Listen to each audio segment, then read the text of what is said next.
حضرت برا بن عازب رضی اللہ تعالیٰ عنہ سے روایت ہے کہ نبی کریم صلی اللہ علیہ وسلم نے 16 یا 17 ماہ تک بیت المقدس کی طرف منہ کر کے نمازیں پڑھیں، اور رسول اللہ صلی اللہ علیہ وسلم دل سے چاہتے تھے کہ کعبے کی طرف منہ کر کے نماز پڑھیں۔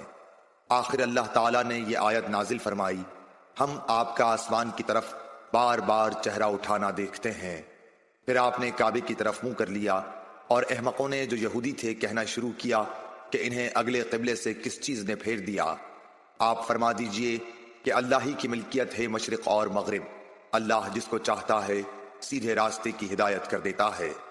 جب قبلہ بدلا تو ایک شخص نے نبی کریم صلی اللہ علیہ وسلم کے ساتھ نماز پڑھی، پھر نماز کے بعد وہ چلا اور انصار کی ایک جماعت پر اس کا گزر ہوا جو عصر کی نماز بیت المقدس کی طرف منہ کر کے پڑھ رہے تھے۔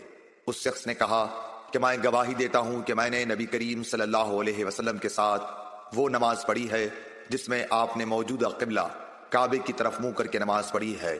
پھر وہ جماعت نماز کی حالت میں ہی مڑ گئی اور کعبے کی طرف منہ کر لیا۔ صحیح